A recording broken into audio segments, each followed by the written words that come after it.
내가 고난을 받기 전에 너희와 함께 이 유월절 먹기를 원하였노라. 내가 너희에게 이르노니 이 유월절이 하나님의 나라에서 이루기까지 다시 먹지 아니하리라 하시고, 이에 잔을 받으사 감사 기도하시고 이르시되 이것을 갖다가 너희끼리 나누라. 내가 너희에게 이르노니 내가 이제부터 하나님의 나라가 임할 때까지 포도나무에서 난 것을 다시 마시지 아니하리라 하시고, 또 떡을 가져 감사 기도하시고 떼어 그들에게 주시며 이르시되 이것은 너희를 위하여 주는 내 몸이라. 너희가 이를 행하여 나를 기념하라 하시고, 저녁 먹은 후에 잔도 그와 같이 하여 이르시되 이 잔은 내 피로 세우는 새 언약이니 곧 너희를 위하여 붓는 것이라. 고린도전서 11장 23절입니다. 내가 너희에게 전한 것은 주께 받은 것이니 곧 주 예수께서 잡히시던 밤에 떡을 가지사 축사하시고 떼어 이르시되 이것은 너희를 위하는 내 몸이니 이것을 행하여 나를 기념하라 하시고, 식후에 또한 그와 같이 잔을 가지시고 이르시되 이 잔은 내 피로 세운 새 언약이니 이것을 행하여 마실 때마다 나를 기념하라 하셨으니. 아멘. 하나님의 말씀입니다. 잠시 우리 영상을 보도록 하겠습니다.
네, 우리는 이번 주 월요일부터 또 오늘 새벽에 이르기까지 우리 십자가 부흥회로 모였습니다. 십자가의 능력과 또 십자가의 성취와 또 십자가의 연합 또 축복에 대해서 우리 말씀을 들으면서 십자가를 우리가 알았다라고 생각했는데 굉장히 모르고 있었던 부분들을 아마 많이 깨달으셨으리라 생각합니다. 저는 오늘 우리 성금요일 예배를 준비하면서 우리가 더욱더 십자가를 더 깊게 또 분명하게 깨닫게 되기를 원합니다. 우리의 문제는 바로 십자가에 달리신 예수 그리스도, 그리고 그 십자가의 능력을 우리가 온전히 깨닫지 못하고 굉장히 얕게 또 그것을 피상적으로 이해하고 있기 때문에 그렇습니다. 우리가 좀 더 우리 주님을 알게 되고 또한 십자가의 그 분명한 그 진리를 깨닫게 되면 될수록 우리는 더 주님과 동행하며 또한 닮아가며 그분의 형상대로 회복되게 될 것입니다. 오늘 우리 성금요일에 그런 은혜가 있기를 축복합니다. 십자가는 바로 우리 죄를 드러내는 능력이고 우리 죄를 사하는 능력이죠. 그러다 보니까 십자가는 우리의 안에 감춰진 어떤 숨겨진 우상들을 드러내곤 합니다. 오늘 이 성금요일에 우리가 다시 한번 이 말씀을 통해서 예수님께서 잡히시던 밤에 그날 밤으로 함께 우리가 간다고 생각하고 이 말씀을 들으시면 좋겠습니다. 예수님께서 이 땅에 오시고 또 공생의 사역을 시작하신 후에 말씀을 전하시고 또한 사역을 감당하실 때 임의적으로 하지 않고 하나님의 때에 맞추어서 움직이셨습니다. 항상 말씀하셨던 것이 무엇이냐면 그 때를 기다리셨다는 거예요. 내 때가 아닙니다. 내 때가 아직 오지 않았습니다. 그러면서 하나님의 시간표에 따라서 움직이셨어요. 그러다가 예수님께서 제자들을 불러 모으시죠. 그리고 함께 식사를 하시게 되는데 예수님께서 그냥 식사를 한 것이 아니고 바로 그 날을, 그 장소, 그 모든 것이 하나님의 완전한 그 계획 가운데 그 시간표에서 이루어졌던 것입니다. 예수님께서 택하신 날은 언제였냐면 바로 유월절이었습니다. 유월절. 자, 그래서 누가복음 22장 7절에 보게 되면 유월절 양을 잡을 무교절 날이 이른지라. 그러니까 예수님의 십자가를 지시기 바로 그때 유월절 그 시기를 택하셔서 예수님 제자들을 불러 모으시고 식사를 하셨다는 것입니다. 그러면서 예수님께서 이 유월절을 얼마나 제자들과 함께 보내기를 원하셨는지를 이렇게 얘기를 하세요. 14절인데 때가 이르매 예수께서 사도들과 함께 앉으사 이르시되 내가 고난을 받기 전에 너희와 함께 이 유월절 먹기를 원하고 원하였노라. 예수님께서 굉장히 이것을 원하셨다는 거예요. 제자들과 함께 유월절을 지키기를 원했다는 것이죠. 왜 그러셨을까요? 바로 자신이 유월절에 어린 양인 것을 제자들이 알기를 원했기 때문에 그렇습니다.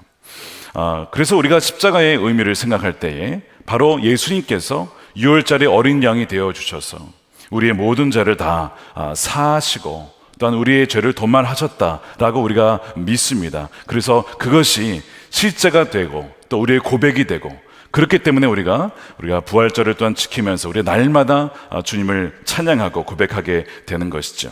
그것이 복음입니다. 기쁜 소식이에요.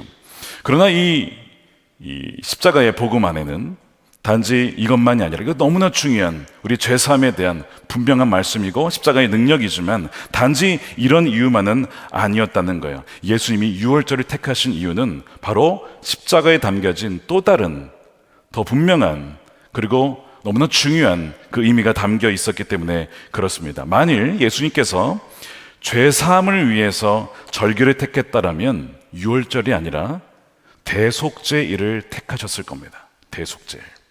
용키프르라고 하는 이 대속죄일은 바로 백성들의 모든 죄를 사하는 날, 1년에 단 한 번 제사장이 그 지성소에 들어가는 날, 바로 그날이야말로 어찌 보면 죄사함을 위하여서 택할 수 있는 가장 좋은 날이었습니다.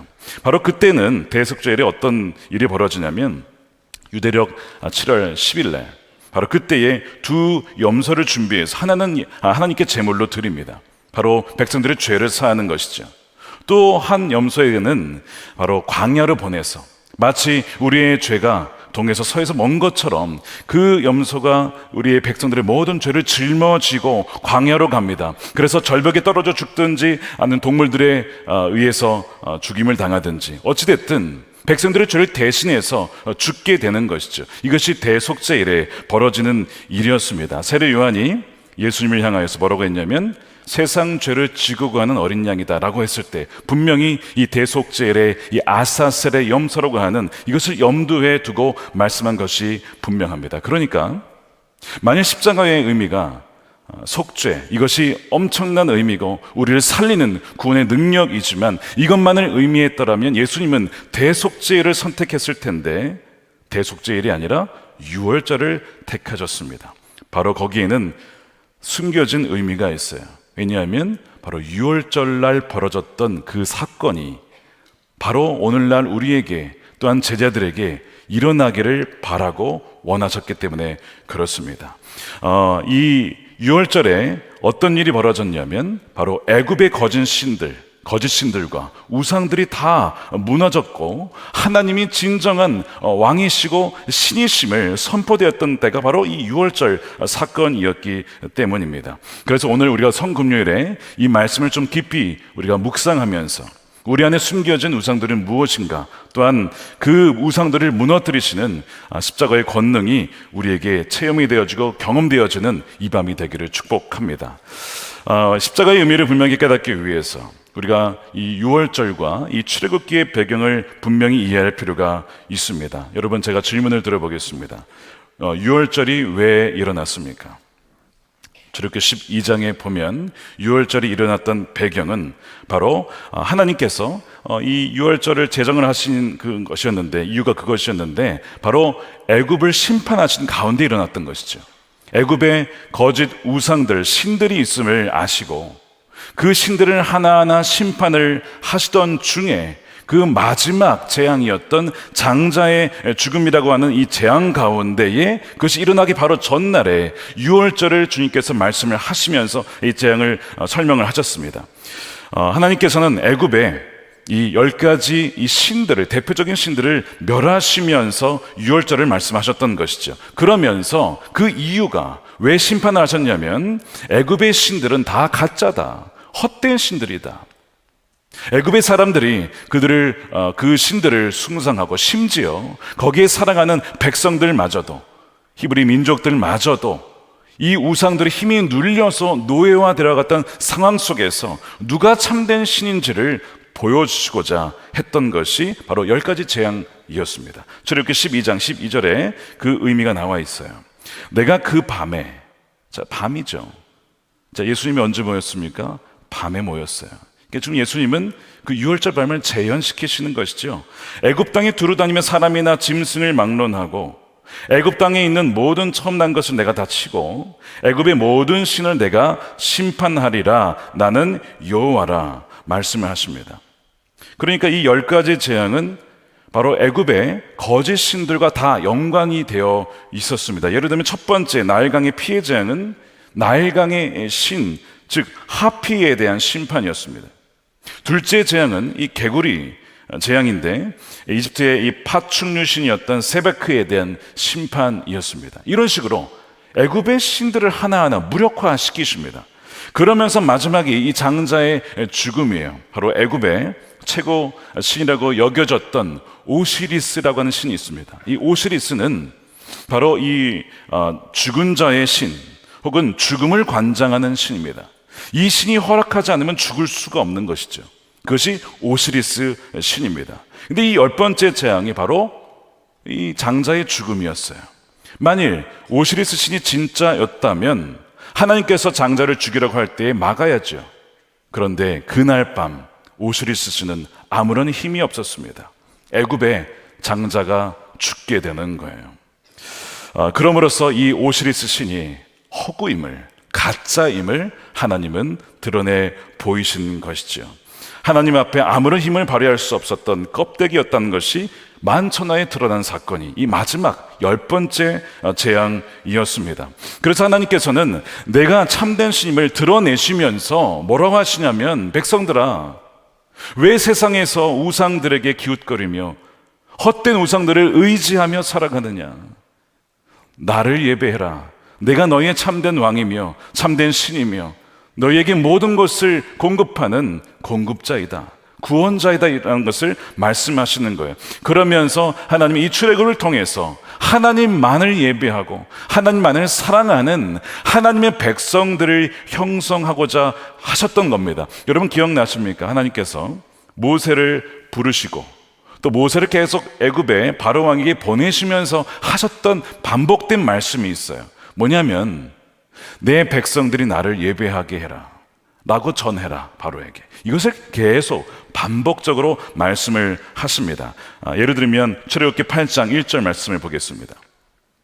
주님께서 모세에게 말씀하셨다. 너는 바로에게 가서 나 주가 이렇게 말한다 하고 그에게 이르기를 나의 백성을 보내라. 그들이 나를 예배할 수 있게 하여라. 하나님이 출애굽을 하신 이유는 내가 참된 신이며 또한 그 백성이, 나의 백성이 나에게 예배할 수 있도록 하기 위해서, 참된 예배의 백성들을 세우기 위해서 이 출애굽을 하셨던 거예요. 그래서 결국에는 출애굽 하셔서 그 백성들을 시내산으로 데려가신 이후에 십계명을 주시죠. 나 외에 다른 신을 섬기지 말아라. 다 헛된 우상이다. 이런 말씀을 주셨어요. 그러면서 언약을 맺어요. 언약. 여러분, 언약은 쉽게 얘기하면 혼인식과 같은 것이죠. 하나님과 백성들 사이에서 혼인식이 벌어지는 거예요.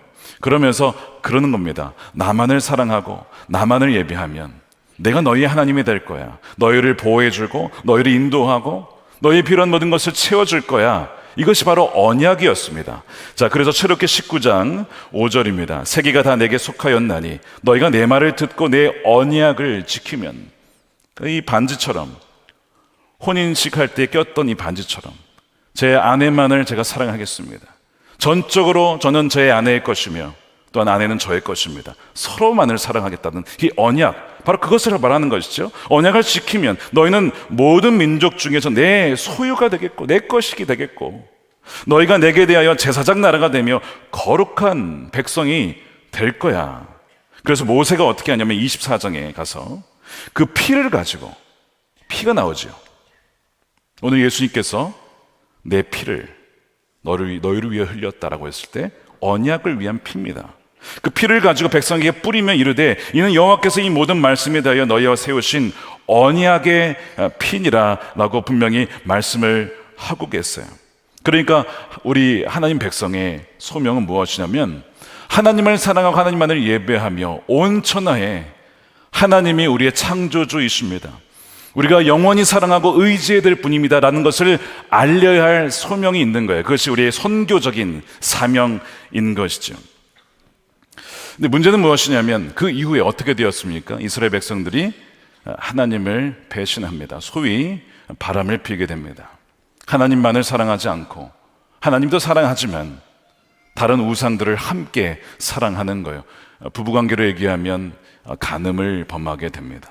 여러분, 간음을 했을 때, 사랑하는 배우자가 간음했을 때에 받을 그 상처와 아픔이 상상이 되십니까? 하나님이 받으신 그 아픔이 바로 그거죠. 호세아서에도 나와 있지만 내 사랑하는 이스라엘 백성이 마치 고멜과 같이 음녀가 되어서 다른 남자들을 찾아 이리저리 헤매이며 살아가는 음녀가 되고 말았다라고 하는 그 하나님의 아버지의 아픔이 그 호세아서에 그대로 담겨 있죠. 바알과 아세라상을 섬기고 우상을 섬기다가 나중 결국 바벨론 포로로 끌려가게 됩니다. 귀환을 하였지만 계속해서 그 우상 숭배는 끊어지지 않습니다. 그리고 이제는 로마 제국 시대가 되었어요. 여전히 백성들은 하나님만을 섬기지 않은 채 각자 자신의 방식대로 구원을 추구하게 됩니다. 바로 이 시기에 예수님이 오신 것이죠. 여전히 하나님 백성들은 우상을 섬길 때에 예수님이 오신 것입니다.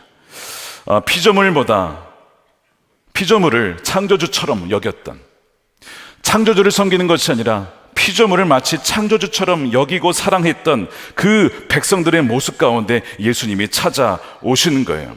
이것이 예수님이 오셨을 당시에 이스라엘 백성들의 영적인 상태였습니다. 뭐가 필요할까요? 다시 출애굽이 필요한 겁니다.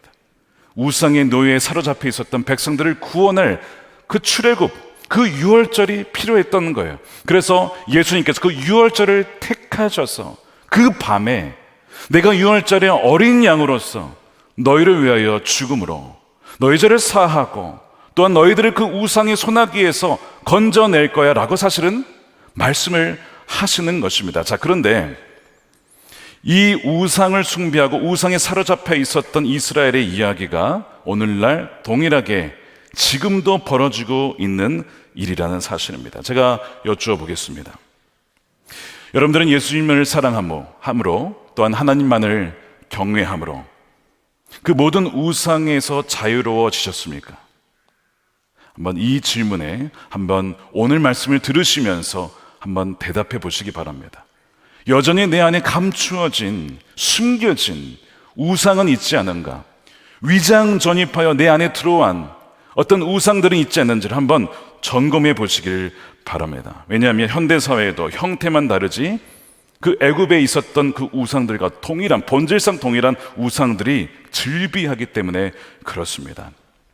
그것은 우리로 하여금 하나님을 배신하고 또한 간음하여 우상들을 섬기게 유혹하는 바로 것들이기 때문에 그래요. 지난주에 우리 미국에 다녀온 중보기도 팀이 이제 지난 화요 중보기도회 때 영상으로도 보여드렸다시피 뉴욕 월스트리트에 갔다가 그 앞에 청동 황소상에 갔던 것을 이렇게 보여주었습니다. 청동 황소상은 바로 이 어떤 황소라고 하는 것은 힘을 상징하고 부를 상징하거든요.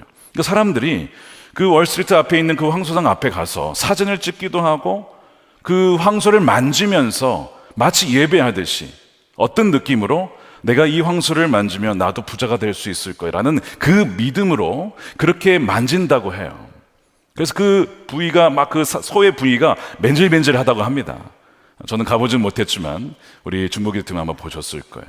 근데 그 모습이 정확하게 고대 근동의 이스라엘과 그 지역에 있었던 바로 일들입니다. 성경에도 나와 있는데 암몬이라고 하는 족속의 신이 바로 몰렉인데 몰렉이 바로 청동으로 만들어진 황소의 모양을 하고 있습니다. 그 사람들이 그 몰렉에게 누구를 바쳤냐면 자녀를 바쳤다고 했거든요.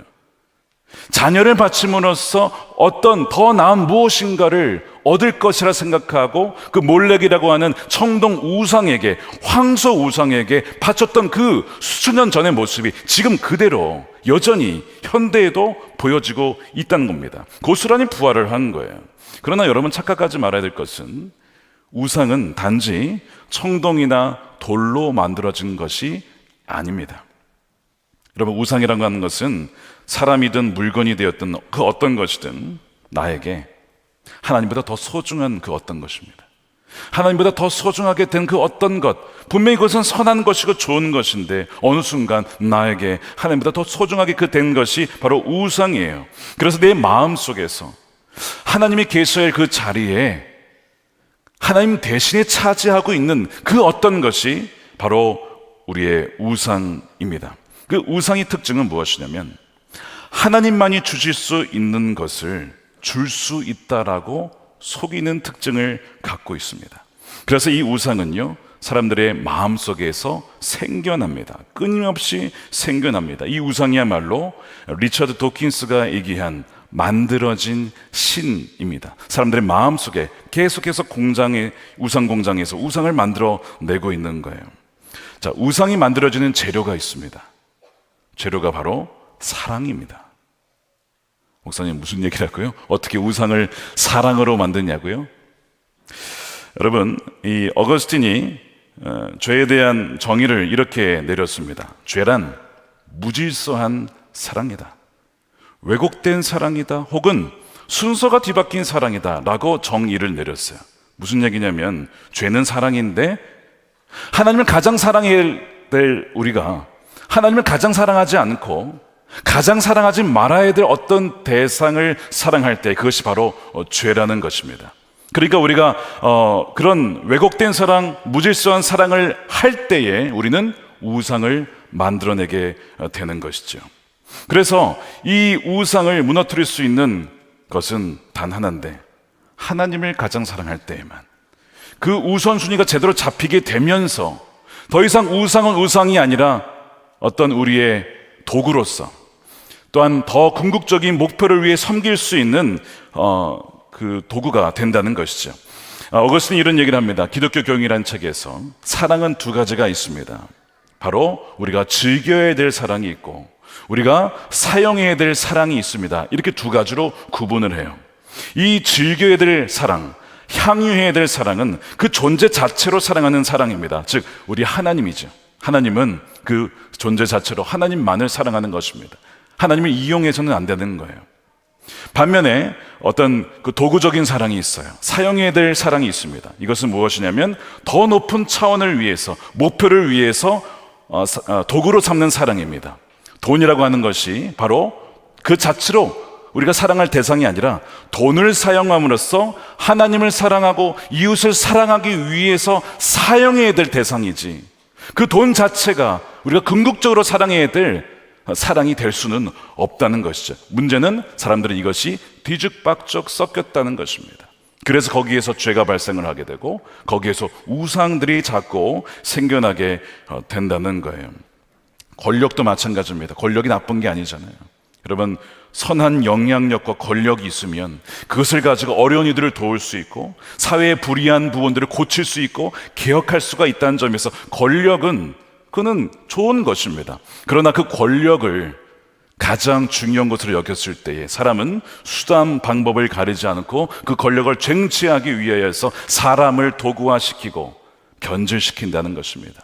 그래서 사람이 우상에 빠지게 되면 우상을 닮아가게 됩니다. 돈에 빠지게 되면 돈처럼 탐욕스러운 자가 되는 것이고, 권력을 숭배하게 되면 그렇게 억압하고 누군가를 어떤 통제하려고 하는 그런 사람으로 점점 바뀌게 된다는 것이죠.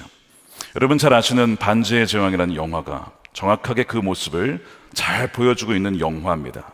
거기에 보면 이런 얘기가 나와요. 사우론이라고 하는 궁극적인 악이 나옵니다. 이 악을 물리치기 위하여서 프로도를 비롯한 반지 원정대가 결성이 됩니다.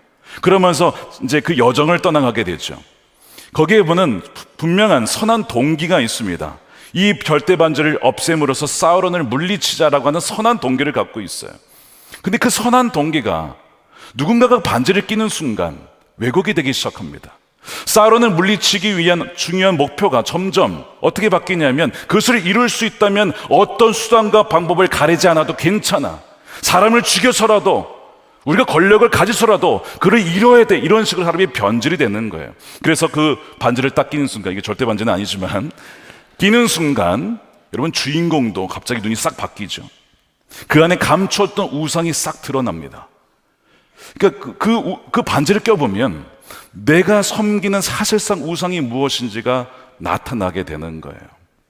그러니까 너무나 성경적인 영화입니다, 이 반지의 제왕이라는 것이. 아시다시피 이 톨킨이라고 하는 사람은 이 C.S. 루이스와 친한 친구였기 때문에 기독교 세계관을 바탕으로 한 그런 문학 작품을 만들어냈던 것이죠. 반지의 제왕을 통해서도 우리 안에 감추어진 우상이 있을 수 있음을 보여주고 있어요. 여러분, 우상 숭배는 성경이 말하는 가장 큰 죄입니다. 왜요? 하나님이 우리의 남편이시고 연인이신데 그분을 배신하고 간음하여 다른 여인들과 혹은 다른 남자들과 바람나는 것이기 때문에 하나님의 마음을 가장 아프게 하는 것이 바로 우상 숭배의 죄입니다. 가장 두려운 죄죠. 가장 무서운 죄입니다. 사실 우상이라고 하는 것은 아무것도 아닌데, 아무것도 아니에요. 그런데 우상을 믿는 사람들에게는 그것은 something이 됩니다. 강력한 힘이 됩니다. 여러분, 돈은 아무것도 아닌 게 아닙니다. 돈에는 힘이 있어요. 권세가 있습니다. 돈만 있으면 내가 이 집 문제를 해결할 수 있을 텐데, 내가 이 학자가 문제를 해결할 수 있을 텐데, 돈만 있으면 내가 할 수 있는 일이 참 많은데 그게 없기 때문에 불행하다라고 여길 때에 이미 이 절대반절 같은 걸 껴서, 돈이라고 하는 절대반절을 껴서 점점 불행해지고 마는 것이죠. 제가 다시 한번 여쭙겠습니다. 혹시 우리의 삶에는 숨겨진 우상은 있지 않습니까? 제가 몇 가지 현대에 나타나고 있는 우상들을 제가 소개를 할 텐데, 들으시는 가운데 한번 내 안에는 숨겨져 있지 않은지를 한번 점검해 보시길 바랍니다. 첫 번째는요, 부동산과 코인 우상입니다. 아까 영상 중에 코인이 나왔던 것 같습니다. 제가 왜 그걸 알고 있을까요?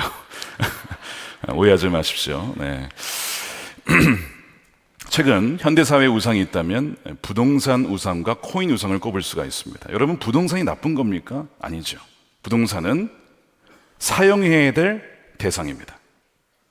빌딩이든 땅이든 집이든 거주하기 위해서 혹은 누군가가 살기 위하여서 그는 중요한 것, 필요한 것이 될 수 있어요. 문제는 그 부동산이 가장 궁극적인 사랑의 대상이 되고 의지의 대상이 될 때 그 부동산 뭐가 되는 겁니까? 우상이 되는 겁니다. 이제 이것이 문제인 거예요. 그래서 그 부동산을 하나님보다 더 사랑하고 의지하고 사랑하기 때문에 변질이 되기 시작하는 것이죠.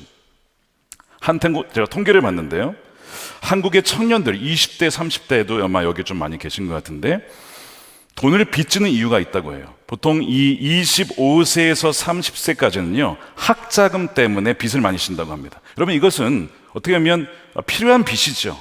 공부하기 위해서 빚지는 것, 나중에 이것을 갚으면 되니까 필요한 빚이라고 할 수 있습니다. 비교적 건강한 빚입니다. 하지만 이 30세가 넘어가면서 30세에서 34세의 경우에 70%의 빚이 어디서 나오냐면 주거비 마련 때문에 빚을 진다고 하는 거예요. 왜 이들이 이렇게 빚을 지는가? 한국에서 집 사기란 정말 어려운 시대가 되었습니다. 미국도 집 사기가 쉽지 않지만 제가 살았던 중부의 입장에서 보면, 미드웨스트 이 중부 지역의 입장에 보면 어렵긴 하지만 한국만큼은 아닙니다. 한국은 너무 어려운 것이 되었어요. 꿈을 가는 것조차 불가능하다고 여겨질 정도로 한 달에 200-300 벌어서 자기 집을 마련할 수 있겠습니까? 여러분, 그건 불가능합니다. 그런 나라가 되어버리고 말았어요. 그러니까 청년들이 결혼을 하려 하지 않습니다. 자녀를 낳으려 하지 않습니다. 이 배경에는 부동산 문제가 있는 것이죠. 주거 문제가 있는 것입니다. 이 주거 문제 또한 원인에는 여러 가지가 있겠지만 부동산 투기가 있지 않겠습니까? 부동산 투기라고 하는 탐욕과 우상이 자리 잡고 있어요. 물론 정부의 일관성 없는 정책도 한 가지 원인이 될 수 있겠지만 이 부동산 투기 열풍이 집값 상승을 가져오면서 서민들, 특히 청년들은 자기 집을 마련하기가 너무나 어려운 대한민국이 되고 말았습니다. 이들에게 빚을 진다고, 또 결혼을 하지 않는다고, 자녀를 낳지 않는다고 누가 그렇게 비판할 수가 있겠습니까? 그러다 보니까 청년들이 어디에 유혹이 되냐면 아까 말씀드린 코인에 빠지게 되는 거예요. 제가 검색을 해보니까 이거 말씀을 드려야 되나, 코인이 최근에 한 3-4배가 뛰었답니다. 웃으시는 분들은 뭔가 관심이 있으신 것 같은데요. 여러분, 3-4배 뛰었다고 하면요, 유혹이 될 수 있어요. 예를 들어서 내가 100만 원 넣었으면 그게 400만 원이 되었다는 얘기예요. 몇 개월 만에. 1000만 원을 넣었으면 4천만 원이 됐다는 것입니다. 1억을 넣었으면 4억이 된 거예요. 여러분, 유혹이 안 되겠냐고요. 여러분, 우상은 something입니다. 힘이 있어요, 그 안에. 그러니까 자꾸 그런 비트코인이나 이런 것에 빠지게 되고, 새로운 코인이 나왔다 하면 사람들이 몰려들기 전에 먼저 투자, 이런 식의 계속 빠지게 돼요. 거기에 관심을 갖게 됩니다. 마음을 쏟게 됩니다. 시간을 쏟게 됩니다. 자신의 삶에 영향을 미치기 시작해요. 말씀드린 대로 코인 자체가 나쁜 것입니까? 그것도 하나의 화폐 도구가 될 수 있잖아요. 그것은 악이라고 볼 수는 없어요. 문제는 그 돈을 사랑하는 마음, 일만하게 뿌리가 바로 돈을 사랑하는 데서 온다고 하지 않았습니까? 그러니까 그거에 투자하면 수십 배의 수입을 올릴 수 있다고 생각한 청년들이 거기에 빠졌다가 사기를 당하고 혹은 이 재산을 잃어버린 다음에 파산 신청을 한다는 거예요. 그래서 이 한 법무법인의 회생팀 관계자가 말하기를, 신용대출 한계가 낮은 청년들이 카드깡을 하다가 불법 사구명을 쓰다가 이 빚이 더 늘어나게 됩니다. 급여로는 돈을 다 갚을 수가 없어요. 벌 수도 없어요. 그래서 코인에 손을 대기 시작합니다. 더 큰 손해를 보게 됩니다. 그러다가 상담을 오는 경우가 너무나 많다는 것입니다. 여러분, 부동산과 코인은 이제 오늘날 우상이 되어버리고 말았습니다. 우상은 하나님보다 내 마음을 더 크게 차지하는 것, 하나님만이 주실 수 있는 그 어떤 것을 줄 수 있다라고 믿는 그 어떤 대상이 바로 우상이기 때문에 그래요. 그게 첫 번째. 두 번째는요, 스마트폰과 게임입니다. 특히 다음 세대들에게. 여러분, 다음 세대들에게 스마트폰 없이 살 수 있다라고, 여러분 여기 앉아 있는데 우리 아이들 스마트폰 없이 일주일 살아보기, 끔찍한 일, 그지? 할 수 있다라고 하면 나 할 수 있다. 일주일간 5명 들었어. 이 많은 중에. 여러분, 스마트폰이 나쁜 겁니까? 얼마나 혁신적인 도구입니까? 스마트폰을 가지고 전 세계가 연결이 되고 그걸 가지고 편하게 일을 할 수가 있어요. 너무나 좋은 것들이 많은데 문제는 스마트폰에 중독의 요소가 있고, 또한 이제는 게임이 PC가 아니고 아이들이 언제든지 손에 쥐고 있는 걸 가지고 게임을 하게 되면서 거기에 중독에 빠지게 된다는 거예요. 저희 교회 이야기는 아니지만 한 어머니가 자녀의 문제로 고민을 하셨어요. 왜냐? 자녀가 게임 소액 결제를 했는데 300만 원이 나온 거예요. 300만 원이. 여러분, 소액 결제가 무섭습니다.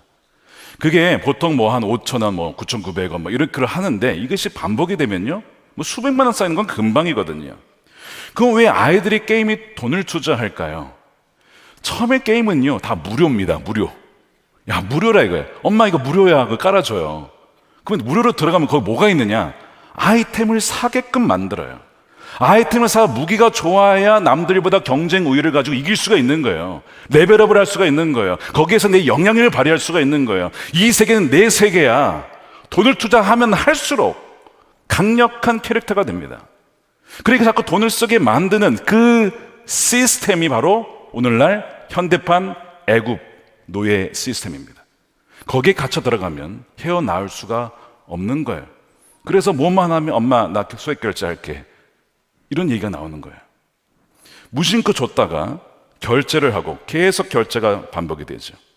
바로 거기에 아이들이 지금 갇혀있는 아이들이 얼마나 많은지 모릅니다. 문제는 이 중독이 아이들의 뇌를 변형시킨다는 데 있습니다. 팝콘 브레인이라고 들어보셨죠? 팝콘 브레인. 그것은 인터넷 중독과 게임 때문에 생긴 질환 중에 하나인데, 오랫동안 강한 자극에 오랫동안 노출이 되다 보면 강한 자극이 아니면 반응을 보이지 않는 뇌로 변화하게 되는 거예요. 아직 정확한 의료 통계는 나오지 않았지만 술 중독을 하게 되면 그 중독자의 그 유전이 전이가 된다고 하죠. 유전이 자녀들에게 간다고 하잖아요. 이것도 전이가 되지 않겠냐, 유전이 되지 않겠냐라고 보는 분들도 있을 정도로 사실은 심각한 문제입니다. 작년에 아들람 기도회 때 이 중독 강의로 오셨던 목사님과 대화를 하던 중에 그런 얘기를 하시는 거예요. 목사님, 왜 아이들이 게임과 스마트폰에 중독되는지를 저는 사역을 하면서 알게 되었습니다. 뭡니까? 라고 했더니 방치된 아이들입니다. 이런 얘기를 하시는 거예요.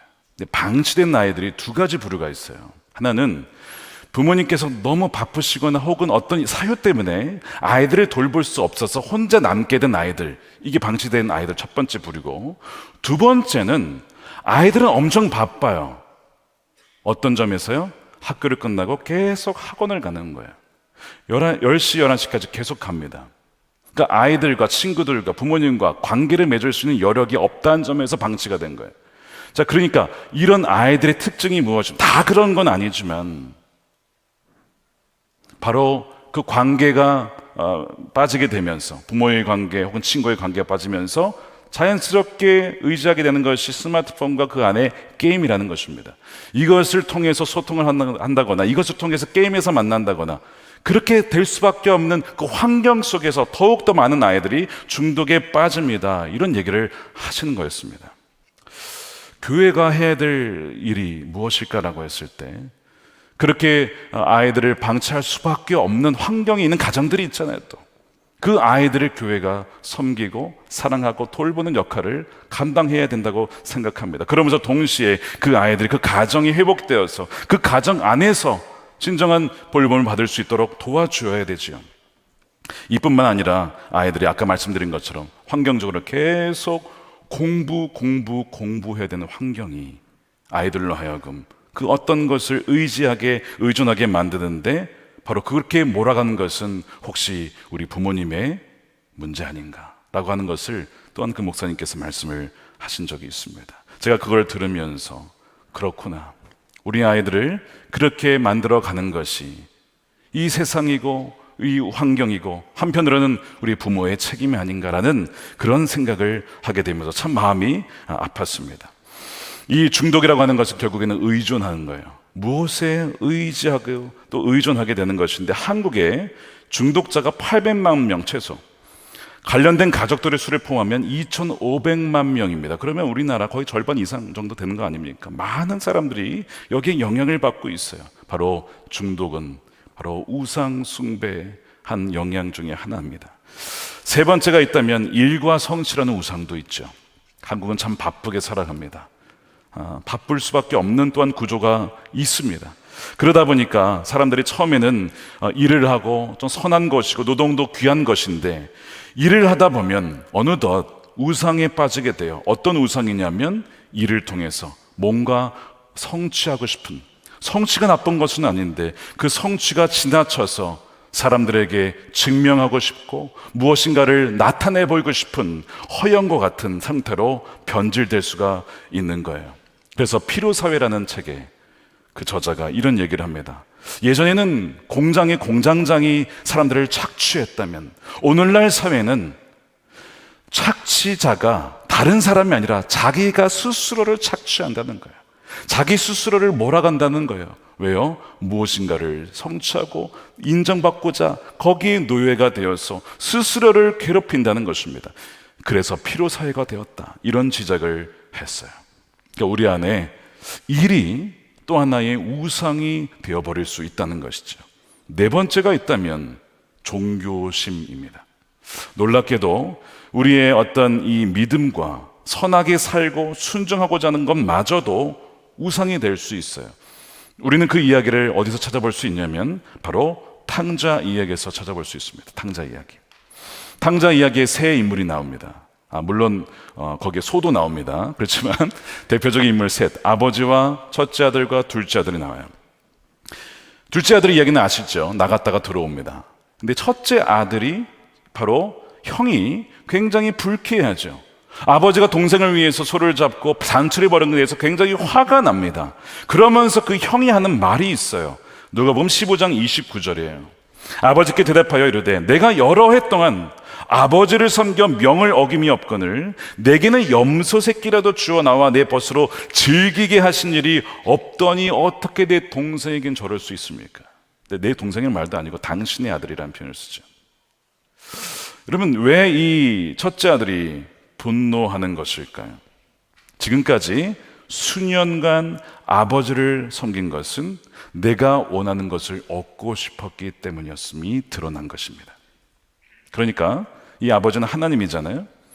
하나님을 섬기고 여러 해 동안 충성스럽게 그렇게 봉사하고 헌신한 것은 아버지를 사랑해서, 하나님을 사랑해서라가 아니라 하나님을 그렇게 사랑하고 순종함으로써 내가 바라는 그 무엇 어떤가를 얻고자 함이었다는 것이 드러난 것입니다.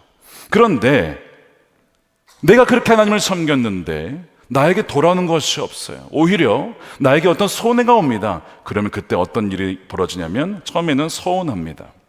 하나님, 나에게 어떻게 이럴 수 있습니까? 라고 하다가 나중에는 분노로 발전할 수도 있어요. 하나님, 내가 이렇게 헌신했고 내가 이렇게 봉사했고 헌금을 했는데 왜 저에게 이런 일을 주십니까? 왜 저에게 질병을 주십니까? 왜 저에게 재정적인 어려움을 겪게 하십니까? 왜 저에게 자녀 문제를 겪게 하십니까? 건강, 재정, 자녀가 한편으로는 숨겨졌던 우상이었음이 드러난 것이죠. 여러분, 아까 분노에 대한 영상도 나왔지만 무엇 때문에 그렇게 분노하십니까? 왜 화가 나시죠? 하나님, 내가 이렇게 하나님 사랑했는데 나에게 왜 이렇게 하시냐고 혹시 화가 나진 않으십니까? 그러면 그 화가 나는 이유를 잘 돌아보시길 바랍니다. 혹시 내가 그 어떤 것을 얻고자 하나님을 그냥 그 자체로 향유하고 즐거워하기보다는 그 어떤 것을 얻고자 하나님을 이용한 것은 아닙니까? 이 바로 첫째 아들처럼. 학생들도 그럴 수 있어요. 보통 고3 때 그런 일을 겪죠. 고3을 준비하면서 하나님, 내가 열심히 기도할게요. 내가 열심히 금식하면서 또한 하나님 봉사하면서 할게요. 그러면 좋은 대학과 성적 나오게 해주세요. 만일 안 나오면 어떻게 됩니까? 내가 이렇게 헌신했는데, 고3 때 내가 그렇게 했는데 나에게 어떻게 이러실 수 있습니까? 라고 반응을 하게 된다면 어떤 거예요? 내 안에 감추어진 학업이라고 하는, 대학이라고 하는, 성적이라고 하는 우상이 드러나게 된 거예요. 그러니까 이 첫째 아들의 모습은 곧 우리의 모습일 수 있습니다. 자, 지금까지 부동산, 코인, 성취, 종교, 이 모든 것을 다뤘는데 사실 이것이 우상이지만 여러분, 이것은요 그냥 겉으로 드러난 우상입니다. 이 우상에 더 근본적인 우상이 깔려 있어요. 우리는 그걸 봐야 됩니다. 자, 이런 거예요. 제가 한때 게임 중독자로서 한번 제 고백을 하겠습니다. 게임 중독자로서 제가 다시 배경을 말씀드리진 않겠습니다. 궁금하시면 요한복음 강해를 들으시면 되겠습니다. 제가 게임 중독에 빠졌을 때에 왜 빠졌을까를 한번 돌아본 적이 있어요. 나중에. 여러분, 게임 중독이 왜 빠진지 아십니까? 저의 케이스를 얘기를 하자면 게임이 재밌기도 하지만 제가 말씀드린 것처럼 그 게임 세계에 들어가면요 제가 왕입니다. 사람들이 인정해 줍니다. 칭찬해 줍니다.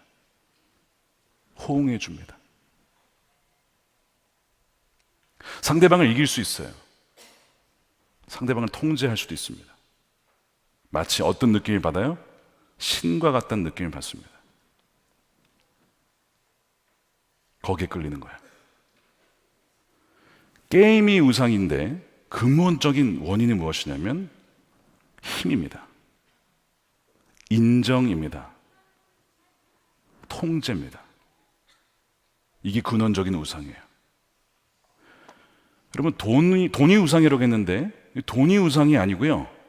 돈에는 뭐가 있습니까? 힘이 있습니다. 돈이 있으면 사람들이 인정해 줍니다. 알아줍니다. 이게 근원적인 우상이에요. 이걸 봐야 돼요. 부동산이 우상이라고 했는데 비슷한 거죠. 부동산이 나쁜 게 아닌데 부동산이 있으면 패시브 인컴, 즉 정기적인 수입이 있으니까 그걸 가지고 선한 일에 얼마든지 쓸 수 있잖아요. 좋은 것이죠. 문제는 그 부동산 수입으로 오는 그 안정감이 나쁜 건 아닌데 언제 이것이 나빠집니까? 그 부동산에서 얻는, 느끼는 내 안정감이 하나님을 위해서 의지하고 얻는 안정감보다 더 이것이 안정적으로 느껴질 때에 이것은 명확한 우리의 신이 되는 겁니다. 우리 내면 한번 살펴보시기 바라요. 일과 성취가 우상이라고 했는데 이것도 마찬가지예요. 일이 문제가 아니고요, 거기에서 내가 드러나고 내 이름이 드러나고 내 업적이 드러나고 하는 역시 그것도 인정이라고 하는 우상, 사람들로부터 사랑받으러 가는 그 우상이 그 안에 담겨져 있는 거예요. 사랑하는 사람이 우상이 될 수도 있어요. 자녀가 우상이 될 수도 있고 남편이 우상이 될 수도 있어요. 아내가 우상이 될 수도 있습니다.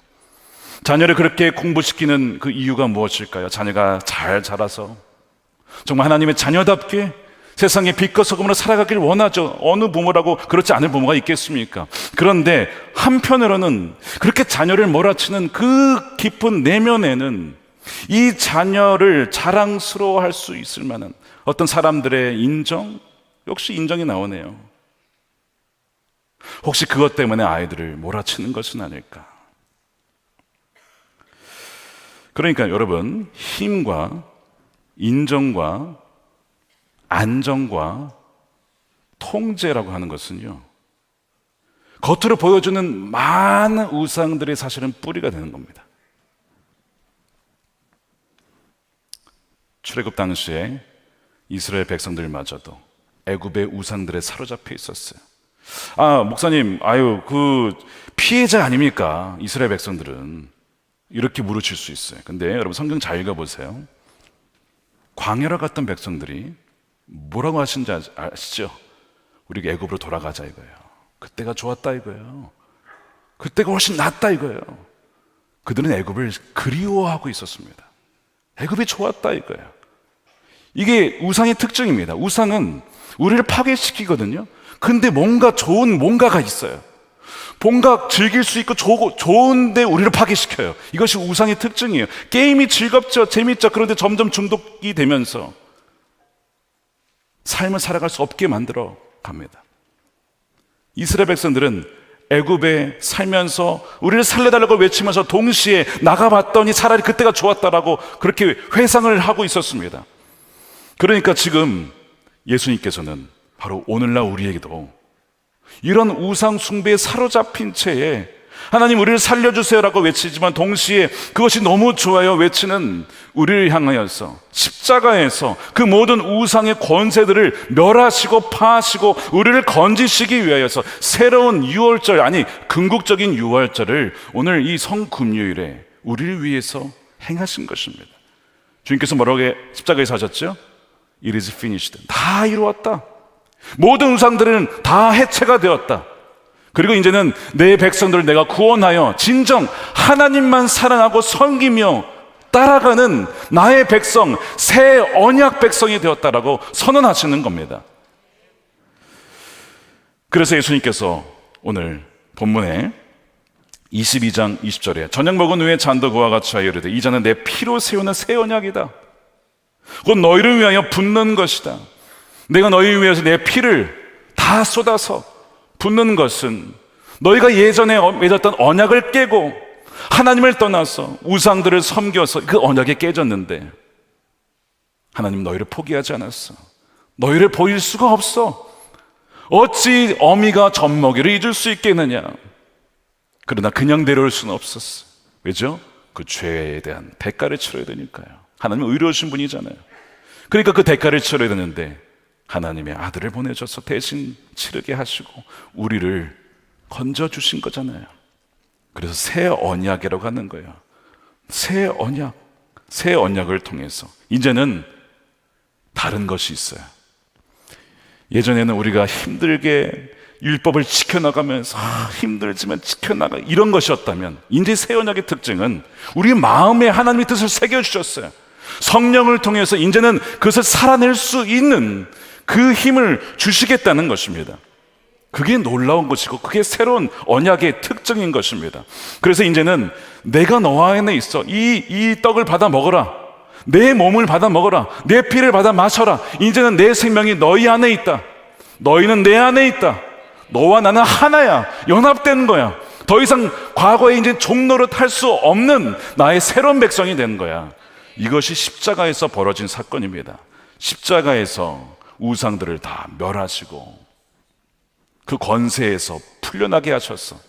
진정한 하나님만을 사랑하고 따르는 새 백성이 되게 하신 거예요. 그래서 예수님께서 성찬 행할 때마다 뭐라고요? 나를 기억하여라 라고 말씀하시죠.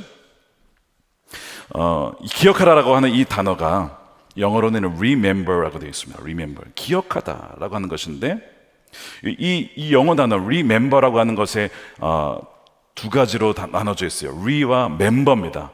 다시 멤버가 되게 하다, 이 remember거든요. 이 무슨 얘기냐면 나를 기억해라 라는 얘기는 너가 우상에 빠져 있을 때 나를 잊었구나, 너의 삶에서 내가 분리되어 있구나, 떨어져 있구나, 기억하여 내가 너와 하나가 되었음을 다시 기억해라.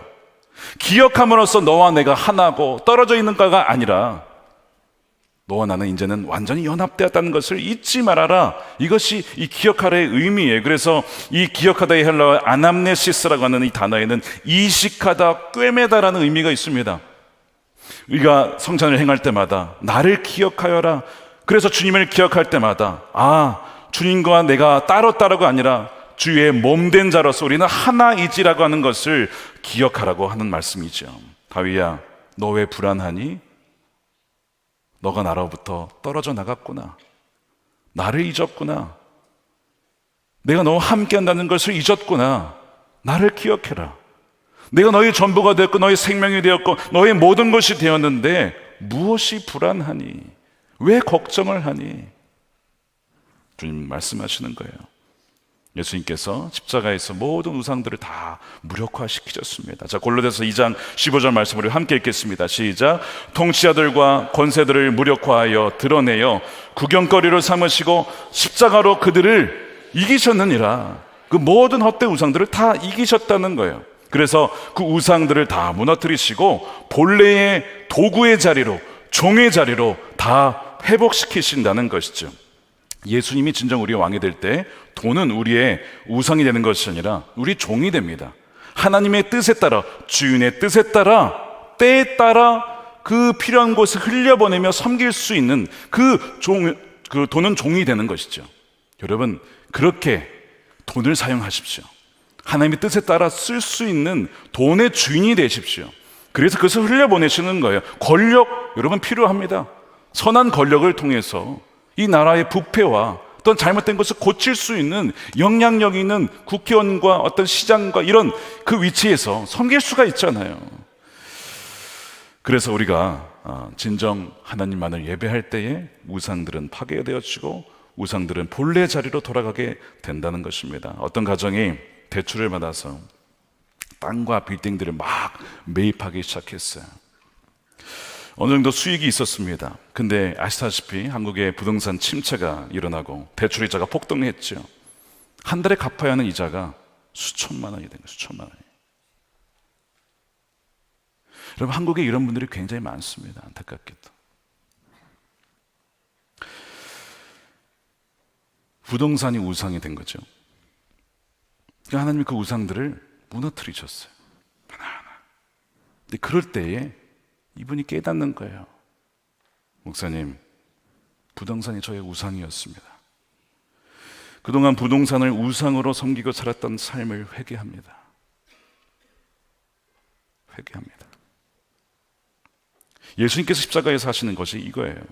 헛된 우상들을 무너뜨리면서 이것이 너의 삶을 지탱할 수 있다라고 정말 믿느냐? 너가 죽을 때의 부성장을 다 가져갈 수 있겠느냐? 부자여 어리석은 자여, 오늘날 너의 영혼을 취하면 너가 지금까지 모았던 이것은 다 누구의 것이 되겠느냐? 십자가는 놀랍게도 우리가 진정 따르고 섬겨야 될 왕이 누구인지를 보여줍니다. 우상이 헛된 것을 드러내 보여주십니다. 그리고 예수님이 진정 우리의 왕이 되게 하는 거예요. 제가 미국에 가기 전에 오늘 좀 부끄러운 날입니다. 아까 게임 중독 얘기는 저는 이중독자였습니다. 이런 자가 주의 종이 되었다는 것은 기적과 같은 일입니다. 하나님의 크신 은혜죠. 미국 가기 전에 참 일중독자로 살았습니다.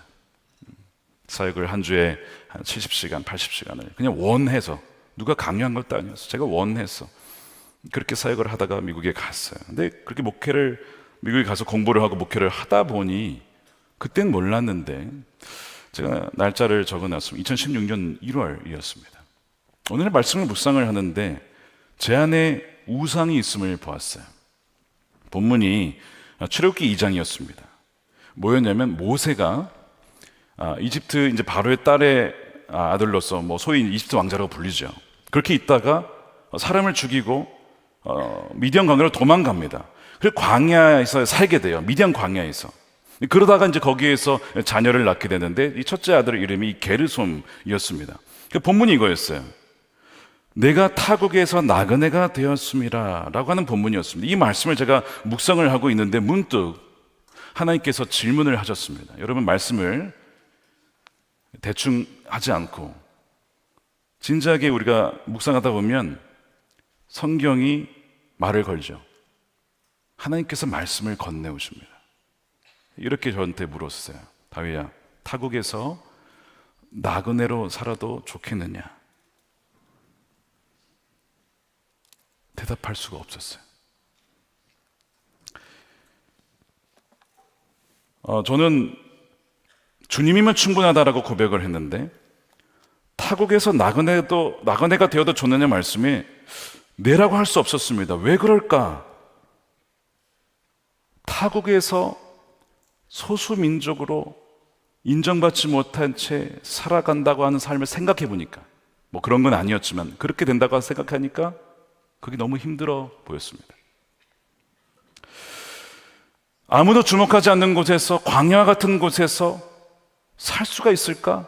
라고 했을 때 선뜻 답을 할 수가 없었습니다. 그러면서 제 안에 감추어졌던 우상이 발견됐어요. 뭐냐면 바로 인정이었습니다. 왜 일 중독에 빠졌을까도 그때 분명히 알게 된 거예요. 인정이었습니다. 인정받고자 그렇게 일을 했던 것이고, 또한 왜 거기에 외롭게 타국에서 나그네가 되는 것에 대해서 내가 왜 거부했는가? 인정받지 못하게 되니까 그것이 두려웠던 거예요. 제가 누구를 섬기고 있는 거예요? 하나님도 섬기고 우상도 동시에 섬기고 있는 겁니다. 답을 못한 채 얼마나 이거 가지고 씨름을 했는지 몰라요. 제가 이걸 가지고 아내하고도 나눴습니다. 아내도 이거 가지고 엄청 씨름을 한 거예요. 그런데 어느 날 하나님께 드디어 고백을 하게 되었습니다. 하나님, 십자가를 묵상을 하는데 내가 너를 위해서 전부를 주었는데 너는 나 하나만으로 충분하지 않느냐?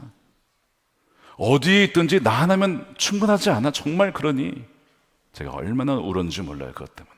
주님, 맞습니다. 제가 어디에 있든지 누가 주목하는지 주목하지 않든지 주님이면 충분한 것이죠. 주님, 저의 모든 것을 다 주님께 드립니다. 그러고 나서 펑펑 울었어요. 주님이 아무도 주목하지 않아도 주님만 바라보며 살겠습니다. 인정에 대한 우상을 깨고, 그러나 궁극적인 인정이 무엇입니까? 이미 주님께서 인정해 주셨어요. 뭐죠? 이는 내 사랑하는 자요 내 기뻐하는 자라. 이미 복음에서 그것이 담겨 있었어요. 무엇을 해서가 아니고, 어떤 성취를 해서가 아니고, 인정받아서가 아니고, 이미 복음 안에서 나를 사랑하셔서 전부를 내놓으신 그 사랑이 있다는 그 복음을 들으니 아무런 문제가 되지 않았어. 주님, 그렇습니다. 주님이면 충분합니다. 그것이 2016년이었어요. 여러분 안에 감추어진 우상들은 무엇입니까? 그걸 다 버리고 정말 예수님, 당신이 우리와 함께 하신다면 그것으로 충분하죠. 오늘 이 저녁에 그 고백이 진정한 여러분들의 고백이 되시기를 축복합니다.